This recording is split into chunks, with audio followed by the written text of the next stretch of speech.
Hi dears, എല്ലാവർക്കും നമസ്കാരം. മൗനരാഗം സീരിയലിൻ്റെ നാളത്തെ പ്രമോ വിശേഷത്തിലേക്ക് എല്ലാവർക്കും സ്വാഗതം കേട്ടോ. അങ്ങനെ നമ്മുടെ ബഗാസുരനും വിക്രമാദിത്യനും കൂടി ഗംഗാപ്രസാദിനെ പോലെയുള്ള ഒരു കൂട്ടാളി തങ്ങളുടെ അടുത്തേക്ക് വന്നതുകൊണ്ട് തങ്ങൾക്കിനി നേട്ടമായിരിക്കുമല്ലോ.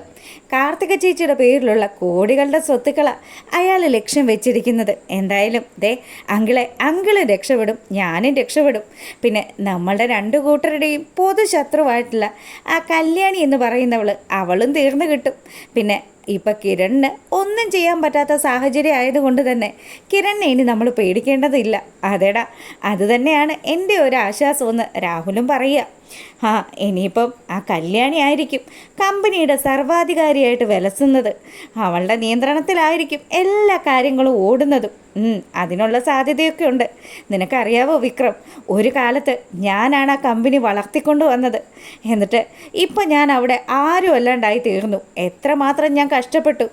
അങ്കിള് പറഞ്ഞത് ശരി തന്നെയാണ്. പക്ഷേ അങ്കിൾ അനുഭവിച്ച അതേ രീതിയിലുള്ള കഷ്ടപ്പാടുകൾ ഞാനും അനുഭവിച്ചു. അങ്കിളെ, ആ കാർത്തികയുടെ കമ്പനിയിൽ കിടന്ന് എത്രമാത്രം കഷ്ടപ്പെട്ടു. രാവും പകലും ഒക്കെ അധ്വാനിച്ചിട്ട് ആ കാർത്തിക എന്നെയും അച്ഛനെയും പുഷ്പം പോലെയല്ലേ വലിച്ചെറിഞ്ഞത്.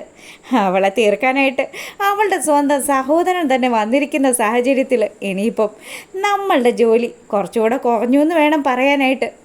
അതെ, എനിക്ക് ആകെയുള്ളൊരു സങ്കടമെന്ന് പറഞ്ഞാൽ ആ കല്യാണിയെ കൂടി എങ്ങനെയെങ്കിലും ഒന്ന് ഇല്ലാണ്ടാക്കണം. അതിനുള്ള വഴിയും ഉണ്ടല്ലോ. ഇപ്പം അവളുടെ പകുതി ബലം ആ കിരണായിരുന്നു. അവനിപ്പോൾ വീണ് കിടക്കുന്ന സ്ഥിതിക്ക് കല്യാണിയെ തീർക്കാനൊന്നും ഇനി വലിയ കഷ്ടപ്പാടൊന്നും ഉണ്ടാവില്ല. അങ്കിള് പറയുന്നത് പോലെ അതത്ര എളുപ്പമൊന്നും അല്ലെങ്കിലേ. അവൾക്ക് ആണുങ്ങളെക്കാട്ടിലും നല്ല കൈക്കരുത്താണ് ഉള്ളത്. അവളെപ്പോലെയുള്ള ഒരുത്തിയെ നേരിടാനായിട്ട് കുറച്ച് പ്രയാസപ്പെടേണ്ടി വരും.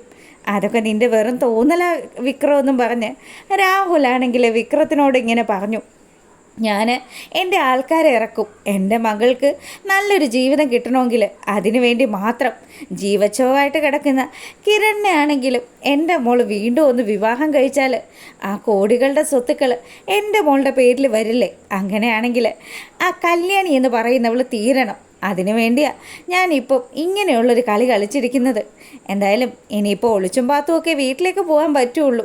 എൻ്റെ മോളെ കാണാതെയുള്ള ആദ്യത്തെ വിഷു ഇത്. എന്തായാലും അർദ്ധരാത്രി സമയം ആകുമ്പം ഉറപ്പായിട്ടും എനിക്ക് അങ്ങോട്ട് ചെല്ലണം. അതെ, അങ്കിളിപ്പോൾ ഇങ്ങനെയൊക്കെ പറയുന്നുണ്ടല്ലോ. അവിടെ ആ ഒരു നൂലുകെട്ടൽ ചടങ്ങിന് മൊത്തം കല്യാണിയുടെ പരിപാടിയായിരിക്കും. കല്യാണി ലക്ഷങ്ങൾ വരെയുള്ള സ്വർണ്ണമായി ആ കുഞ്ഞിന് നൽകുക. ആ രതീഷും അതുപോലെ കാദംബരിയും ഒക്കെ നന്ദിയില്ലാത്ത കൂട്ടരാ. അവരൊക്കെ ഉണ്ടല്ലോ, ഒരു കാലത്ത് അച്ഛൻ പറയുന്നതിന് അപ്പുറം നിൽക്കില്ലായിരുന്നു. ഇവർക്ക് ആർക്കും ഈ കല്യാണി ഇഷ്ടമല്ലായിരുന്നു. ഇന്ന് തന്നെ ആ അമ്മൂമ്മ എന്നോട് എന്തൊക്കെയാണ് സംസാരിച്ചത്. അങ്ങനെ ഇവർ ഈ കാര്യങ്ങളൊക്കെ സംസാരിച്ചു കൊണ്ട് നിൽക്കുമ്പോൾ പ്രകാശനും അങ്ങോട്ട് വരിക. പിന്നെ പറയേണ്ടതില്ലല്ലോ, എല്ലാവരും കൂടി അങ്ങ് നല്ല ഗംഭീരമാക്കുക. പ്രകാശം പറഞ്ഞു, അതെ എന്താടാ ഇവിടെ ആരുടെ കാര്യം ചർച്ച ചെയ്തുകൊണ്ടിരിക്കുന്നത്? അച്ഛാ, ഞാനിപ്പോൾ വരുന്ന വഴിക്ക് അച്ഛൻ്റെ അമ്മയെ കണ്ടായിരുന്നു, അതായത് എൻ്റെ അമ്മൂമ്മയെ. അവർ പറഞ്ഞ വർത്തമാനങ്ങൾ കേട്ടാലുണ്ടല്ലോ, ശരിക്കും പറഞ്ഞാൽ അവരെ ആ സ്പോട്ടിൽ കൊന്നിട്ട് പോരാൻ തോന്നും. എന്താ വിക്രം, എന്താ സംഭവിച്ചത്? അവരാ കാദംബരിയുടെ വീട്ടിൽ പോയിരിക്കുക. അവളുടെ കുഞ്ഞിൻ്റെ നൂലുകെട്ടൽ ചടങ്ങാണെന്ന്. എല്ലാ കൊല്ലവും വിഷുവിന് എന്നെ കണി കണ്ടിരുന്ന എൻ്റെ അമ്മൂമ്മ ഇപ്പോൾ പറയുന്നത് കല്യാണിയും കിരണിനെയുമാണ് കണി കാണേണ്ടതെന്ന്. ഇങ്ങനെയുള്ളവരൊക്കെ എന്താച്ചാ ചെയ്യേണ്ടത്? എനിക്കാണെങ്കിൽ നല്ല ദേഷ്യം വന്നു. പിന്നെ അമ്മൂമ്മയായി പോയല്ലോ, അതുകൊണ്ടൊന്നും പറയാൻ പറ്റില്ലല്ലോ. നമ്മൾ രണ്ടുപേരും നശിച്ച് നാറാണക്കല്ല് പിടിക്കുമെന്നൊക്കെ പ്രാഗിട്ടാ പോയിരിക്കുന്നത്. പോട്ടട മക്കളെ, അമ്മ ഇത്രയും പ്രായമൊക്കെ ആയതല്ലേ. എന്തായാലും അമ്മയുടെ ആഗ്രഹമൊന്നും നടക്കാൻ പോകുന്നില്ല എന്ന് നമുക്കറിയാമല്ലോ.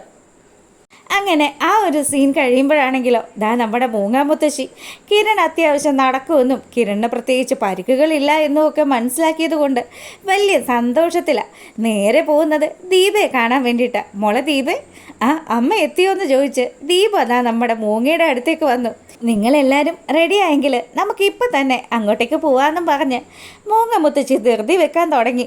ആ സമയമാണെങ്കിലോ കല്യാണി പറഞ്ഞു, എന്നാ വാ വണ്ടിയിൽ കയറിക്കോ കിരണേട്ടാ, ഞങ്ങൾ പോയിട്ട് വരാൻ കേട്ടോ എന്ന് പറഞ്ഞ് കിരണിനോട് യാത്രയും പറഞ്ഞ് കല്യാണിയും ദീപയും മൂങ്ങയും കൂടി നമ്മുടെ രതീഷിൻ്റെ വീട്ടിലേക്ക് വെച്ച് പിടിക്കുകയാണ്.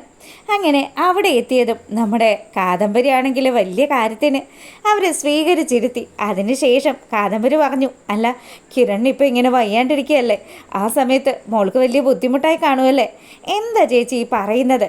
അപ്പോൾ കിരണിൻ്റെ ആ ഒരു രോഗവിവരത്തെക്കുറിച്ചൊന്നും കിരണിന് മാറ്റങ്ങളുണ്ടായ വിവരങ്ങളെക്കുറിച്ചൊന്നും നമ്മുടെ കാദംബരിയും രതീഷും ഒന്നും തന്നെ അറിഞ്ഞിട്ടില്ല. അതുകൊണ്ട് തന്നെ അവർ കിരണിൻ്റെ കാര്യത്തിൽ വലിയ വിഷമത്തിലാണ്. നമ്മുടെ മൂങ്ങ മുത്തശ്ശി ഉൾപ്പെടെയുള്ള ആൾക്കാർ അതങ്ങനെ തന്നെ നിൽക്കട്ടെ എന്നുള്ള രീതിയിൽ അവരുടെ അടുത്ത് സത്യമൊന്നും പറയാൻ നിൽക്കുന്നുമില്ല. അങ്ങനെ കുഞ്ഞിനെ കയ്യിൽ ഏറ്റുവാങ്ങി നമ്മുടെ മൂങ്ങ കുഞ്ഞിനെ കൊഞ്ചിച്ചുകൊണ്ടിരിക്കുക. ദീപയ്ക്കൊക്കെ വലിയ സന്തോഷമായി. തൻ്റെ അമ്മായിയമ്മ ഇതുപോലെയുള്ളൊരു മാറ്റം മാറുമെന്ന് സ്വപ്നത്തിൽ പോലും നമ്മുടെ ദീപ വിചാരിച്ചിട്ടില്ലല്ലോ. അങ്ങനെ അവരെല്ലാവരും വലിയ കാര്യത്തിന് സംസാരിച്ചുകൊണ്ട് നിൽക്കുമ്പം രതീഷ് വന്നു. അല്ല കിരൺ സാറിൻ്റെ അടുത്ത പാറ ഉള്ളത് താരയുണ്ട് മോനെ, കിരണിനെ നോക്കാൻ വേണ്ടിയിട്ട് താര അവിടെ നിൽക്കുന്നുണ്ട്. ആ പിന്നെ വേറെ പ്രശ്നങ്ങളൊന്നും ഇല്ലല്ലോ അല്ലേ, എന്തെങ്കിലും മാറ്റമുണ്ടോ, ആരെങ്കിലുമൊക്കെ തിരിച്ചറിയാൻ തുടങ്ങിയോ എന്ന് രതീഷ് ചോദിക്കുക. അപ്പോഴും നമ്മുടെ ദീപ ഒരു നിമിഷം മിണ്ടാതെ നിന്നതിന് ശേഷം ഇല്ല മോനെ, ഒരു മാറ്റവും ഇല്ല. അങ്ങനെ അവർ ആ ഒരു ഫംഗ്ഷൻ്റെ കാര്യങ്ങളിലേക്ക് കടക്കുക. നമ്മുടെ രതീഷിൻ്റെയും കാർത്തികയുടെയും കുഞ്ഞിൻ്റെ നൂലുകെട്ടൽ ചടങ്ങ്. അപ്പോൾ അവർ കുഞ്ഞിന് വേണ്ടി നല്ല ഗംഭീരമായിട്ടുള്ള ഒരു പേര് തന്നെയാണ് കണ്ടെത്തിയിരിക്കുന്നത്. അങ്ങനെ രതീഷിൻ്റെ മടിയിൽ കിടക്കുകയാണ് നമ്മുടെ കുഞ്ഞ്.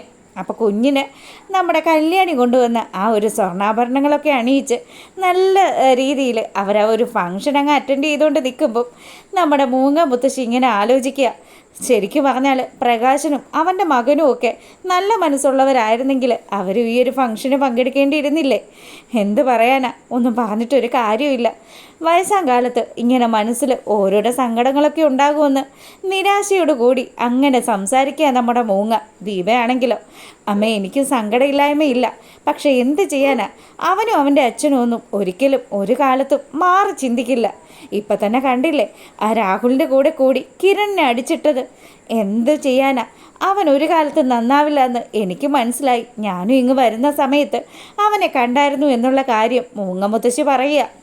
അപ്പോൾ അതുകൂടി കേട്ട് കഴിഞ്ഞപ്പോൾ നമ്മുടെ ദീപയ്ക്കാണെങ്കിൽ ഒന്നുകൂടി അവനോടുള്ള ദേഷ്യം കൂടി.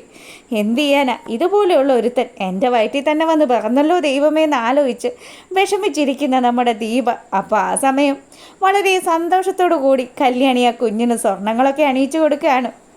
എന്തായാലും നാളത്തെ ആ ഒരു വിശേഷമൊക്കെ ആയിട്ട് വരുന്നതായിരിക്കും. അതുവരെ എല്ലാവർക്കും നല്ലൊരു രാത്രി ആശംസിച്ചുകൊണ്ട് ഇന്നത്തെ വീഡിയോ വൈൻഡപ്പ് ചെയ്യാണ്. അപ്പോൾ ഇഷ്ടമായിട്ടുണ്ടെങ്കിൽ ഒന്ന് ലൈക്ക് ചെയ്തേക്കുക. അതുപോലെ സബ്സ്ക്രൈബ് ചെയ്ത് കാണാത്തവരൊക്കെ ഒന്ന് സബ്സ്ക്രൈബ് ചെയ്തോടെ സപ്പോർട്ട് ചെയ്തേക്കുക. അപ്പോൾ ഓക്കെ, ബൈ ബൈ, താങ്ക്